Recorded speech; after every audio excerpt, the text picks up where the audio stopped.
నేను ఇప్పుడు వెళ్తున్న ప్రదేశం నార్త్ సైడ్ ఆఫ్ ఇండియాలో one of the oldest city, శ్రీకృష్ణుడి జన్మస్థలం మథుర.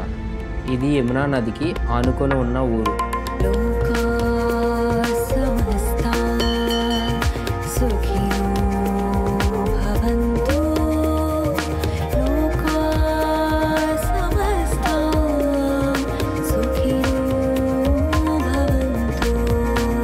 ఈ వీడియోలో మనం శ్రీకృష్ణుడి బాల్యంలో ఉన్న ప్రదేశాల గురించి తెలుసుకుంటూ మథురాలో ఉన్న పాపులర్ అండ్ డెలిషియస్ ఫుడ్ని టేస్ట్ చేద్దాం. నా జర్నీ నేను ఇంటి నుంచి కాకుండా ఉజ్జయిని నుంచి మథురకు వెళ్తున్నా. మొదటిసారిగా నేను ఇప్పుడు మథురాని చూడబోతున్నా.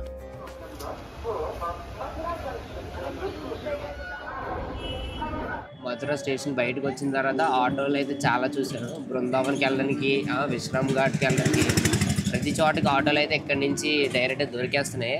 కాస్ట్ అయితే ఎక్కువ చెప్తున్నారు. నేనైతే బేరం ఆడుకొని ఒక ఆటో మాట్లాడేసుకున్నాను. మనం ఫస్ట్ వెళ్ళబోయే ప్లేస్ విశ్రామ్ ఘాట్. 3.8 కిలోమీటర్స్ అయితే ఉంటుంది డిస్టెన్స్. 20 రూపీస్కి అడిగేసి ఆటో అయితే ఎక్కేస్తామాట మాట్లాడుకొని.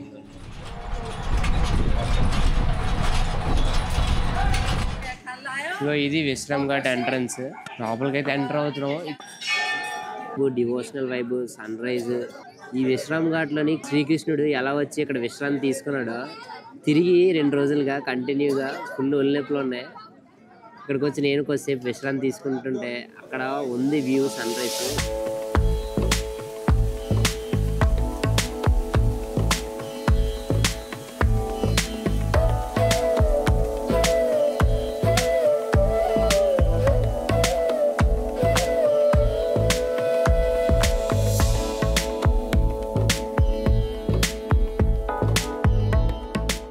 మథురలో ఉన్న ఘాట్ల కన్నా ఈ ఘాటికి చాలా ప్రత్యేకత ఉంది. శ్రీకృష్ణుడు కంసుడిని చంపిన తర్వాత ఈ ఘాటుకు వచ్చి విశ్రాంతి తీసుకున్నాడు. అందుకే ఈ ఘాటికి విశ్రామ్ ఘాట్ అనే పేరు వచ్చింది. ఈ ఘాట్ పక్కన కొన్ని గుళ్ళు ఉన్నాయి. ఆ గుళ్ళు దర్శించుకొని మనం బయటకు అయితే వెళ్ళిపోదాం. రాధాకృష్ణుడు టెంపుల్ అయితే మధ్యలో ఉంది. దీని మధ్యలోని కృష్ణుడికి సంబంధించిన పెయింటింగ్స్ అన్నీ వేసి ఉంచారు. కృష్ణుడు ఇక్కడికి వచ్చి విశ్రాంతి తీసుకోవడం వల్ల ఇక్కడ టెంపుల్ అయితే కన్స్ట్రక్ట్ చేశారు. ఒక 50 మీటర్స్ దూరంలోనే ద్వారదర్శి టెంపుల్ అయితే ఉందన్నమాట. ఇది వచ్చేసి గుజరాతీ ఆర్కిటెక్చర్లో కన్స్ట్రక్ట్ చేసి ఉంటుంది. గుజరాత్లో ఉన్న ద్వారకాకి ఈ టెంపుల్కి ఒక లింక్ ఉంటుంది అన్నమాట. ఆ టెంపుల్ మీకు చూపిస్తాను. ఈ టెంపుల్కి వెళ్ళే దారిలో మొత్తం మార్కెట్ అయితే ఉంది. టెంపుల్కి వెళ్ళే దారి మాత్రం ఫుల్గా హడావుడితో నిండిపోయి ఉంది. మార్నింగ్ ఇంకా టైం వచ్చేసి 6 అవుతుంది. వీళ్ళు ఏం చేస్తున్నారంటే బ్యాగ్ పెట్టడానికి మనీ తీసుకోవట్లేదు. పువ్వులు కొనుక్కోండి అని చెప్పేసి పువ్వులు అయితే ఇచ్చారు. చేతిలో పెట్టేసి జస్ట్ బ్యాగ్ అయితే పెట్టించుకున్నారు.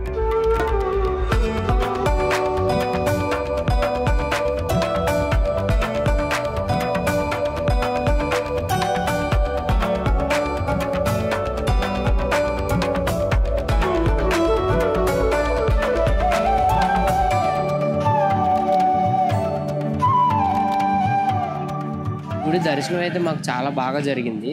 గుడి వచ్చేసి మొత్తం పీస్ఫుల్గా, పీస్ ఆఫ్ మైండ్ అయితే వచ్చింది అక్కడ. సో లోపల వచ్చేసి టెంపుల్ ఎప్పుడు పడితే అప్పుడు మనకి దర్శనం అయితే అవ్వదు. ప్రతి గంటకి ఒక 20 మినిట్స్ ఓపెన్ చేస్తారు కర్టన్. చుట్టుపక్కల ఈ ఏరియా మొత్తం పాత బిల్డింగ్స్ మాట. అప్పట్లో ఎలా ఉండేవో అలాంటి బిల్డింగ్స్ ఇప్పటికి ఇరికిరిగ్గా ఉన్నాయి రోడ్లన్నీ.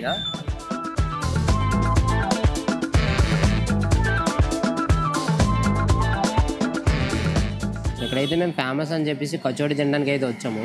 ఇక్కడ చాలామంది ఎగబడిపోతున్నారు మథురాలోని. కచోడి అయితే టేస్ట్ అయితే లేదు. ఇలాంటి ఫుడ్ వీళ్ళకి ఎలా నచ్చుతుందో నాకు తెలీదు. ఇక్కడ ఎలా ఏ వేసాడో తెలీదు. అస్సలు టేస్ట్ అయితే బాగోలేదు.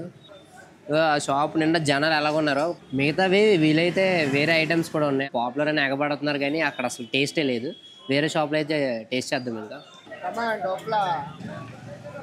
ఇవి చూడడానికి కేక్ ముక్కల్లాగా ఉన్నాయి. టోక్లా అంటే ఐటమ్ పేరు. స్పెషల్ అంట, మథురా స్పెషల్ అంట.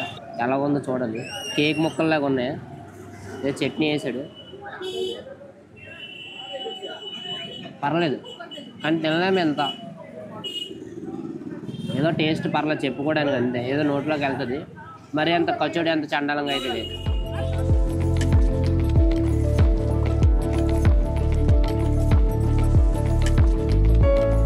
మేమైతే ఇప్పుడు ప్రజెంట్ ఆటో ఎక్కిస్తాము. శ్రీకృష్ణ జన్మభూమిక మందిర్కి అయితే వెళ్తున్నాం అన్నమాట. ఒక 3.5 కిలోమీటర్స్ అయితే ఉంది. ఆటో వచ్చి మనిషి 10 రూపీస్ ఛార్జ్ చేశాడు. మేము ఆటో మాట్లాడుకున్నాం టుక్. ఇంకా మధురలోనే వీళ్ళు పాత పద్ధతులే ఫాలో అవుతున్నారు. డాంకీస్ మీద చిప్స్ రాళ్ళు, కాంక్రీట్ రాళ్ళు ఉంటాయి కదా, అవి ట్రాన్స్పోర్ట్ చేయడానికి యూజ్ చేసుకుంటున్నారు డాంకీస్ని వీళ్ళైతే. సో ఇప్పుడైతే ముందుకు వెళ్తున్నాం అన్నమాట. ఇక్కడ ఒక కేసు నడుస్తుంది ఇప్పటికి. ఔరంగజేబు వచ్చేసి అక్కడ మసీదు కట్టాడనమాట. దాంట్లోని ఆ మసీదు కూల్చేయాలని హిందూస్, అది ఓన్లీ మసీదే, టెంపుల్కి సంబంధం లేదు అనేసి ముస్లిమ్స్, అలా చాలా గొడవలు అయితే జరుగుతున్నాయి. లోపల కెమెరాలు అలౌ చేయరు, ఏమి అలౌ చేయరు, ఫుల్ స్ట్రిక్ట్ సెక్యూరిటీ, బ్యాగ్స్ కూడా అలౌ చేయరు, ఫుల్ చెకింగ్ చేస్తారు. అక్కడ మీకు చూపించాల్సినవి కొన్ని చూపిస్తాను. 2 వీలర్స్ అయితే అలౌ చేస్తున్నారు, 3 వీలర్స్ కానీ ఆటోస్ కానీ కార్స్ కానీ ఏవి అలౌ చేయట్లేదు. అందుకే ట్రాఫిక్ లేదు, కొంచెం ప్రశాంతంగా ఉంది. నేనైతే ప్రజెంట్ శ్రీకృష్ణ జన్మస్థలం గేట్ ఎదుర్కొన్నాను అనమాట. ఇది శ్రీకృష్ణ జన్మస్థలం గేట్ నెంబర్ 1.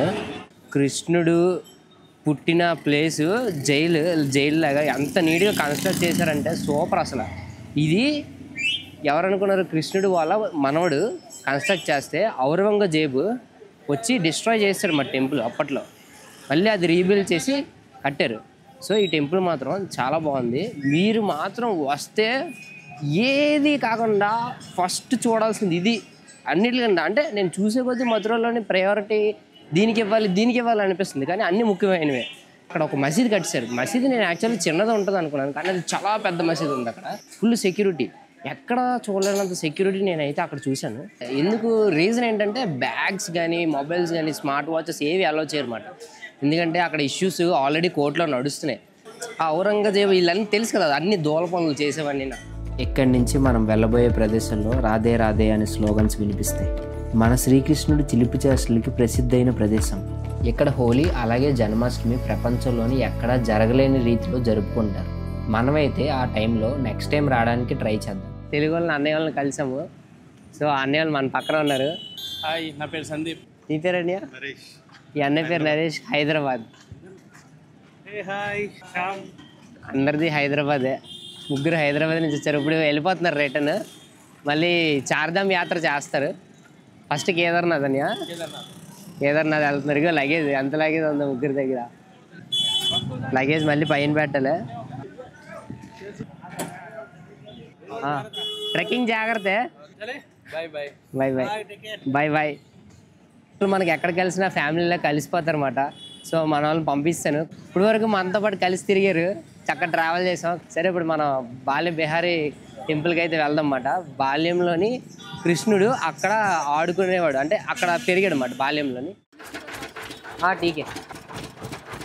ఇక్కడ నుంచి ఆటో మాట్లాడుకున్నాం అన్నమాట. 20 రూపీస్ పడుతుంది పర్ పర్సన్ ఛార్జ్ చేశారు. ప్రేమ్ మందిర్ సన్సెట్ అంటే డే నైట్ ఆ టైంకి మ్యాచ్ చేసి బిట్వీన్ టైంలో మధ్యలో వెళ్దాం అన్నమాట. సో ఇప్పుడు బాల్యవిహారీ మందిర్ మనం కంప్లీట్ చేయాలి. ఆటోలో నేను చెప్పే విధంగానే వెళ్దాం అనుకున్నాం, కానీ మనం అన్నీ అనుకున్నట్టు జరగవు. మథురలో ఇప్పుడు టెంపరేచర్ అయితే కొంచెం ఎక్కువగానే ఉంది. నంది బిహారీ దగ్గర ఆటో అయితే ఆపేసాడు. ఫుల్గా జనాలు, ట్రాఫిక్ మామూలుగా లేదు. ఇదిగోండి ట్రాఫిక్, ఇగో ఇదంతా మొత్తం ట్రాఫిక్. ఇగో లైన్ అంతా నిండిపోయింది అటు ఇటు. నంది బిహారీ టెంపుల్ అయితే అటు ఉంది.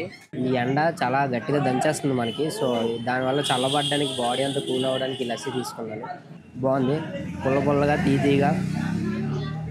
టెక్నికల్గా కొన్ని బ్యాక్ స్టెప్స్తో పాటు చాలా డిలేస్ జరిగాయి.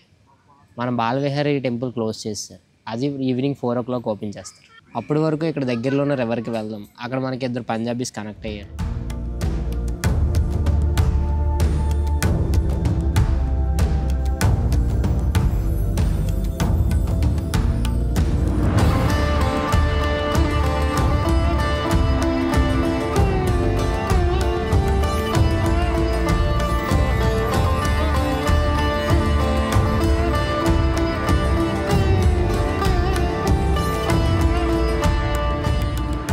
మా దగ్గర పవర్ రిసోర్సెస్ తక్కువ ఉండడం వల్ల ఫుటేజ్ చాలా తక్కువగా తీసాం.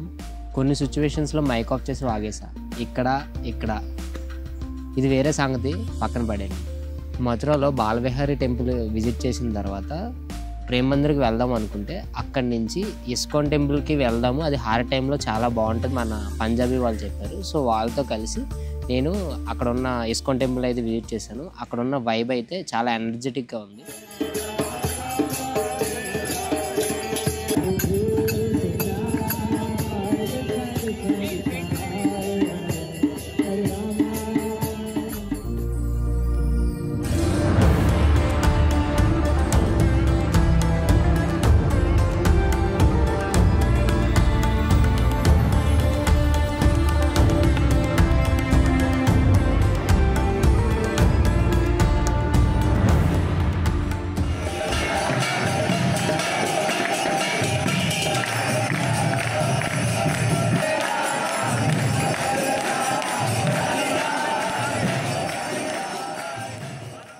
మేము లాస్ట్కి ప్రేమ మందిర్ విజిట్ చేయడానికి స్టార్ట్ అయ్యాము. సో క్లోజింగ్ టైంలో మేము వెళ్ళేసరికి చాలా మంది విపరీతంగా జనాలతోటి ప్రేమ మందిర్ అంతా నిండిపోయి ఉంది.